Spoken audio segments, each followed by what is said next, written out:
बोलो श्री हरि विष्णु भगवान की जय। बोलो एकादशी मैया की जय। प्रिय भक्तजनों, आप सभी का हमारे YouTube चैनल पंडित विजय नेलवाल में हार्दिक स्वागत है। प्रिय भक्तजनों, आज मैं आपको चैत्र मास के कृष्ण पक्ष की पाप मोचनी एकादशी की कथा का वर्णन करूंगा। यों तो सभी एकादशियों के व्रत समस्त पापों को नष्ट करके अनंत पुण्य प्रदान करने वाले हैं, परंतु चैत्र मास के कृष्ण पक्ष की इस एकादशी का व्रत तो जन्म जन्मांतरों के पापों को समूल नष्ट कर देता है। सभी प्रकार की समृद्धि, सुख और अंत में मोक्ष प्रदायक करने वाली इस एकादशी को भगवान श्री हरि विष्णु की पूजा आराधना करने का शास्त्रीय विधान है। बोलो एकादशी मैया की जय। उत्पन्ना एकादशी, मोक्षदा एकादशी, शपला एकादशी, पुत्रदा एकादशी, षटतिला एकादशी, जया एकादशी, विजया एकादशी, आमल की एकादशी, पाप मोचनी एकादशी, कामदा एकादशी, बरुथनी एकादशी, मोहनी एकादशी, अपरा एकादशी, निर्जला एकादशी, योगिनी एकादशी, देवशयनी एकादशी, कामदा एकादशी, पुत्रदा एकादशी, अजा एकादशी, परिवर्तनी एकादशी, इंदिरा एकादशी, पाशाकुशा एकादशी, रमा एकादशी, देव उठान एकादशी, पद्मनी लौद एकादशी, परमा लौद एकादशी। बोलो एकादशी मैया की जय। बोलो वृंदावन बांके बिहारी लाल की जय।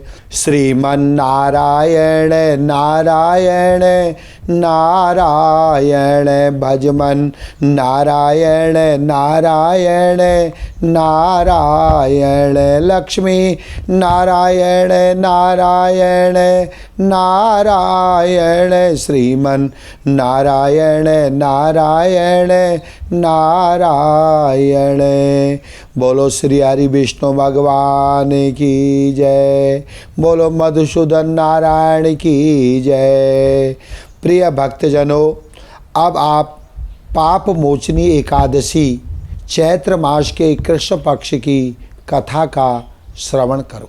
अब तक सुनाई हुई कथाओं के लिए भगवान श्री कृष्ण का भांति भांति से साधुवाद करते हुए धर्मराज युधिष्ठिर ने कहा कि हे माधव, हे नारायण, हे केशव, हे मधुसूदन, चैत्र मास के कृष्ण पक्ष की एकादशी का नाम, विधि विधान और महत्व के बारे में बतलाइए, और यह भी बतलाइए कि इस दिन किस देवता की और किस प्रकार पूजा की जाती है। तब भगवान श्री कृष्ण ने कहा कि हे राजन, सभी पापों को नष्ट करने वाली इस एकादशी का नाम पाप मोचनी एकादशी है।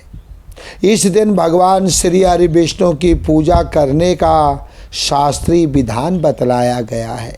और जो आपने जो प्रश्न मुझसे पूछा है, वही प्रश्न एक दिन महाराज मानधाता ने लोमस ऋषि से पूछा था। तब लोमस ऋषि ने उन्हें जो कथा सुनाई थी, वही मैं तुमसे कहता हूँ, ध्यान पूर्वक सुनो। देवताओं के खजांची कुबेर जी के बाग का नाम चैत्र था। उस बाग में गंधर्वों की कन्याएं किन्नरों के साथ विहार करती थी। अनेक ऋषि मुनि भी वहाँ तपस्या करते रहते थे। स्वयं देवराज इंद्र भी चैत्र और वैशाख मास में देवताओं सहित वहाँ आकर क्रीड़ा किया करते थे। स्वयं देवराज इंद्र भी चैत्र और वैशाख मास में देवताओं सहित वहाँ आकर क्रीड़ा किया करते थे। वहीं अपने आश्रम में मेधावी नाम के एक ऋषि भी तपस्या करते थे। वे शिव के परम भक्त थे। एक दिन मंजू घोषा नाम की अप्सरा ने ऋषि को मोहित करने का विचार किया। वह भय के मारे उनके समीप तो नहीं जा पाई, परंतु दूर से बैठकर वीणा पर मधुर गीत गाने लगी। उसी समय कामदेव भी मेधावी ऋषि को जीतने के लिए वहां आ पहुँचे।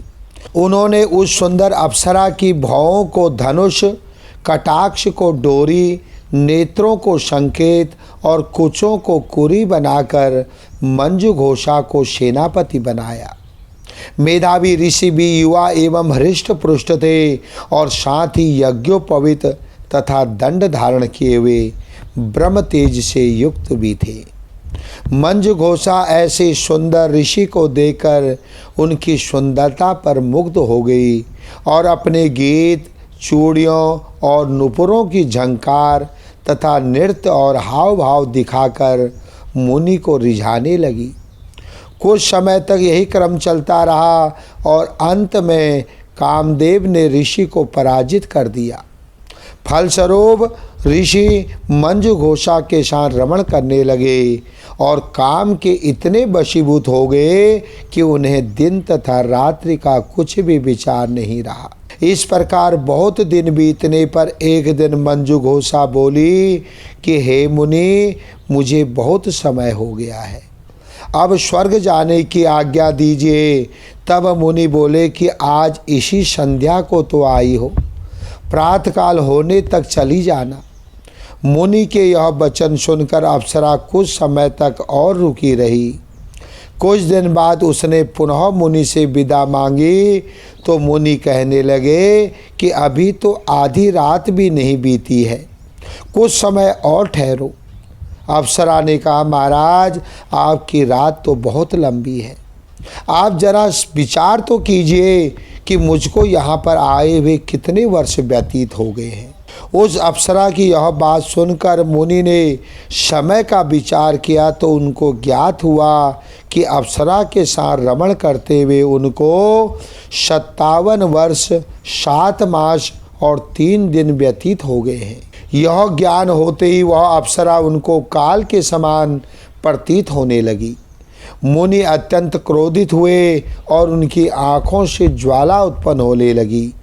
वे बोले, मेरी कठिन परिश्रम से की गई तपस्या को तुमने नष्ट कर दिया है, तो महापापनी और दुराचारणी है, तुझे धिक्कार है, तूने मेरे साथ घात किया है, इसलिए मैं तुझे श्राप देता हूँ कि तू पिशाचिनी की योनि में जाए।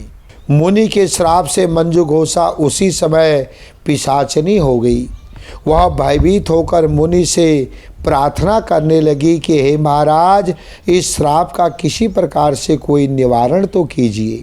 अप्सरा के दीन वचन सुनकर मुनि बोले, अरे दुष्ट, यद्यपि तूने मेरा बहुत ही अनिष्ट किया है, परंतु फिर भी मैं तुझे श्राप से मुक्त होने का उपाय बतलाता हूँ।